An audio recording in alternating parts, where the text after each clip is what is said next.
guys, welcome back to my channel, Lene Lotus. I'm your girl Lene. Hey, if this is your first time on my channel, hello, welcome. Please go ahead and hit that red subscribe button down below because it is completely free and we like free.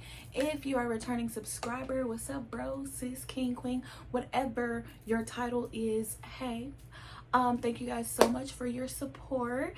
And oh, don't forget to hit the post notification bell so that you get notified when I upload a video. So we already know what we are here for, so let's go ahead and get into this video. Down in the valley where the girls get naked. If you throwing bands, then you know she gon' shake it. 1, 2, break 'em. 3, 4. So this episode was so good. I'm probably gonna say that like every time because this is like one of my favorite shows. But let's start with Haley and Uncle Clifford. Haley and Uncle Clifford talk about how the Grand Riri opening went and how badly Haley did, and basically end up renegotiating their agreement of the percentages of ownership. So their percentages have changed from, what was it, 85-15 to 69-31. So Uncle Clifford has gained about 16% back, so thank goodness, because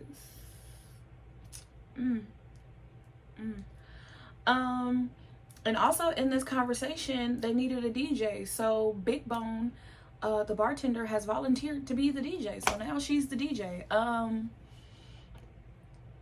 Hey, it was a place of opportunity. She happened to be in the same area with them while they were having this conversation, and she volunteered. So hey, when opportunity knocks, you better answer. Okay, so speaking of new girls, Roulette, Lord have mercy. So we have learned a lot about her. So because names. So because Mercedes is currently injured, Roulette, what is going on with my eyes? Lord, they're so itchy. Roulette and Whisper are now headlining until Mercedes gets better. What else happened? Roulette is breaking rules left and right. The episode start off with her giving somebody head in the champagne room. Later in the episode, she letting the titties free on the main stage, and that's another rule that she breaking. Then she's flirting with Gidget's ex, and he over here, and before they even came out, he was telling Big L that he's still in love with Gidget. He want to be with her. He want to go get her a ring. He don't want to do the illegal activities they've been doing. Like, he ready to change his entire life. Then Roulette walk in, and now all of that just out the window. Just open up the window and throw it out. Like, what do you mean? Like, how do you go from, oh, I love her, I want to be with her, I want to marry her, to, ooh, pretty face, fat ass, she can do some tricks. Make it make sense. Make it make sense, because I don't understand and I need help. I need assistance. Help me understand. Okay, because I don't. Corbin put the idea of Andre running against his brother Kyle for mayor and said that he would back him, saying that Tydell Ruffin's godson picks up where he left off, type of thing, like passing the baton type of thing. And I think Andre is seriously contemplating it. I really think he's thinking about it because he already has land there. He's a registered voter in Chucalissa because he wanted to vote for his goddaddy. So I think the chances of him actually running or like taking the idea serious are they're kind of high. They're pretty up. I can't remember the name of the church that the now pastor Woodbine, Patrice Woodbine, was a part of before she started her own church. But I guess they are putting on an event for all the pastors in the area. Oh, excuse me, for all the pastors in the area, and there's food, and interim mayor Kyle Wayne, I was trying to remember his name. Interim Mayor Kyle Wayne is speaking at the event, and obviously he's trying to do what he needs to be done and have people potentially vote for him to be official mayor, as well as voting for the casino to be approved to come to Chucalissa. Pastor Woodbine's ex-pastor stands up because saying that his church is going to back interim Mayor Kyle, and I think that was more so just done out of spite because Pastor Woodbine is against it. Like, I really just felt like that's what that was about. But she had a few words to say about it and telling people that, like, there's no point of the casino coming here because they're not going to let us do anything. They're not going to hire us because they're going to say that we can't count, amongst other things.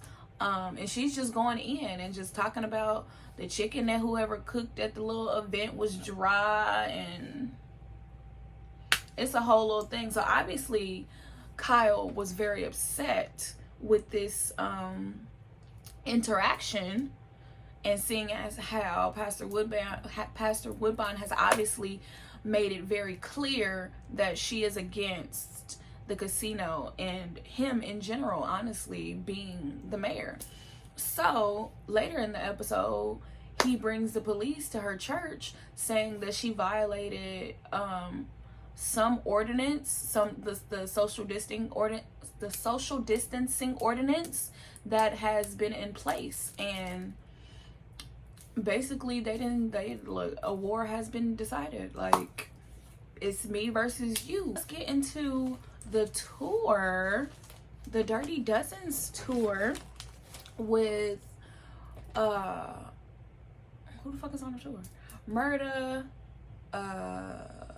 Keyshawn, aka Miss Mississippi, the security guard, who was also the friend that we picked up from jail. His name is Big Teak. Rome is Keyshawn's manager, and then Wode is Murda's manager. So just names. Okay, so the tour is going well. Everybody's having a good time. It's laughing. They're playing games on the drive. That is until we get to, I don't even know where exactly they are at this point, but they get to one of the venues, and Big Teak sees somebody from season 1. His name is Pico. If you did watch season 1, Pico is the guy that Murda got into the fight with at the Pink. So obviously they had a falling out because they got into a fight. So he sees him, and he wasn't aware that he had flip sides, and now he's repping some other gang that I don't know give a fuck. And so they have a little exchange. Nothing happens. It was just Pico is aware that Big T don't fuck with him, and it is what it is. Like, Pico makes the statement suggesting that Lil Murda is a trade. Like, his next album is gonna be called Trade Tales. After their show and after the performance, everybody's outside, they're taking pictures, people are on live, everybody's just having a good time. Basically, Big Teak and Pico get into a fight amongst this because Pico disrespected some girl, and Big Teak told him not to do that. He did it again, and so a fight broke out. So obviously it's a fight, people yelling, they're screaming. Eventually, because we're talking about gang members, eventually somebody pull out a gun, shots is being fired, and look, you know, when shots get fired, everybody disperse, run, hide, every man for themselves. Well, Lil Murda has been sending Uncle Clifford postcards from, I believe it's been at every stop that they stop at, from every stop that they had a performance or a show, and just been sending him that. And Keyshawn just helps Lil Murda express himself a little bit better.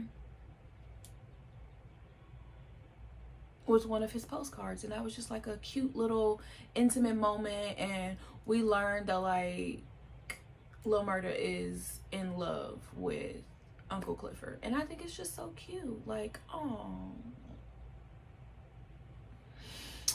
Lil Murda and Big Teak have a conversation when they're at the hotel. This is after the fight, and they're just kind of like reminiscing on how it was when they were both in jail. Yeah, so Lil Murda's cellmate shanked him. Big Teak killed the cellmate and then got sent into the hole. Lil Murda acknowledges Big Teak's actions and tells him basically, like, I wouldn't be here had you not done what you done. So, like, I appreciate you. Like, that type of shit. And Big Teak lets him know that, like, the rhymes that he would write on, like, toilet paper, and somehow the CO would give Big Teak, while he was in the hole, these notes of the rhymes that like got him through being in the hole, because isolation can like really mess with your mental, as everybody should be aware of. But he was just saying that he was in a real dark place while in the hole, and like his little rhymes were, and the rhymes that Lil Murda would send him was like beams of light that kept him focused, I guess is what it gave him hope. Like, it helped him while he was in there. So they shared that kind of like intimate moment. I feel like there's still more between those two than what we know. And yeah, I'm gonna just leave it with that. I think there's a whole lot more in that. So let's get into the main character of this episode, which is Mercedes. So if you remember Coach from season 1, Coach was one of her regulars. He's a professional. Oh, is he at college? Or I don't know.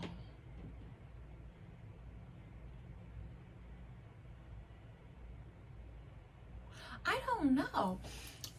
But Coach is a he's a coach. Okay? Because I don't even know what sport he's a coach of. So Coach is her regular, and back in season 1, he offered her this proposition. And she pretty much has finally decided to take him up on his offer, because she's not headlining at the club anymore. She's injured, so she's not going to be making as much money, and she needs to keep her gym. She needs to be able to make the payments for her gym, so that her dance team can have a space to work and practice and stuff. So she agrees to that. I believe the terms of that agreement were $10,000 a weekend, and then she gets access to a condo. So she agrees, but she wants to meet his wife and have her present when they like sign the paperwork and all of that stuff. So she meets the wife. Her name is Farrah. And she's very kind of like dismissive and standoffish when she first meets her. She finally warms up to her after Mercedes compliments her her photography work, because she has some pictures posted in the condo of Coach that she took, and she was just saying that they're really good pictures and you don't get to see men from that perspective, and then she just really liked what she did. So she softens up a little bit. They have a little bit more conversation to get an understanding. Farrah kind of wants to know why she wanted her there, because Mercedes isn't the first hoe, as she calls them. So she didn't understand why Mercedes wanted her there, and she was pretty much just saying that like she has integrity, and that if Farrah didn't agree to it, then she wouldn't have done it. And I think that kind of like stood out to Farrah, that like, if I wasn't okay with it, then she wouldn't have done it. That's kind of different than everybody else, because none of the other hoes gave a fuck to even ask. So she was like, there's something different about this one. I'll pay attention. Coach suggests that Farrah sees the Mercedes experience. She needs to see this. She needs to experience this. She needs to see what the hype is about. So Mercedes starts dancing. Everybody's having a good time. She's doing great, doing some tricks, and everybody's, well, not everybody's, but Farrah's watching. She's intrigued. She's captivated by her. And then Mercedes goes and starts giving Coach a lap dance, and they're just having their own little moment. And then the screen just kind of pans over, and you see that Farrah is naked, and they just both staring at her like, of them doing what adults do. Mercedes gets a phone call from Terica, her daughter, and so she goes to answer, and the person that's actually on the phone is the sheriff, because Terica got pulled over for underage drinking because Shell, her guardian, is drunk in the back seat. So Mercedes has to go get Terica and Shell because obviously illegal stuff has been done. So she goes and picks them up. She forces Shell to become conscious, and because she was passed out, she forces her to become conscious, and they have a conversation. Basically, that conversation was Shell telling her that she didn't really want to take care of Terica. And Mercedes is like, she's like, I've been asking you. Every time I ask you if I can have her, if I can take her. This thing just been slowly turning over. Every time I ask you if I can take her, if you would just give her back to me, you tell me no. You keep telling me no. It's always no. If you didn't want to be here, if you didn't want to do this, if you didn't want to take care of her, why are you? Why didn't you give her back? Especially after he died. And then Shell tells her, like, he kept saying no. He literally asked me with his last breath to take care of her. She's talking about how she's been looking in the face of looking at the face of her husband's mistake and taking care of her every day, even after this man has passed. Like, she's been being loyal to a man who, when he was alive, was not loyal to her. So Terica hears that entire conversation. Later, when Mercedes is in the kitchen, Terica confronts her, and she's like, so was everything that Shell said was true? Mercedes is like, yeah, I was 15. I lied. I said I was 18. Yes, I loved him. I don't know if he loved me. And just a bunch of excuses as far as like why she never took care of her. She was like, yeah, you were 15, but obviously you didn't stay 15. And then she was like, yeah, then and Mercedes is like, yeah, I became a stripper. I was 15. I became a stripper. No judge is gonna give a stripper. No judge is gonna give a stripper her baby back. And Terica's just like, it's always an excuse with you. And and walks off. She says, it's always an excuse with you, and walks off. And so obviously Mercedes feels some type of way, but she just doesn't get it. You don't get that, like, if you really wanted to be a mother and take care of your daughter, then you would have done different things. Like, if you know that a judge wouldn't give a stripper her baby back, why not stop stripping and go find I'm not gonna say a real job, but basically, why not go and find another job and do what you have to do so that you can have your daughter back. That's I believe the thought process that's happening with Terica. I believe that's it though. I feel like I kind of went through this episode really fast. But yeah, basically that was the conclusion of this episode. I want to get to know Whisper a little bit more. I'm curious as to where this Roulette and Gidget's ex situation is gonna go. I'm curious as to where that situation is gonna go with Coach and Mercedes. Yeah, so I think that's it. So don't forget to subscribe. Follow me on the TikToker.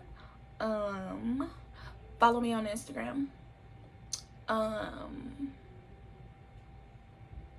You guys have a great day. Love you guys. Yeah, until the next one. Bye.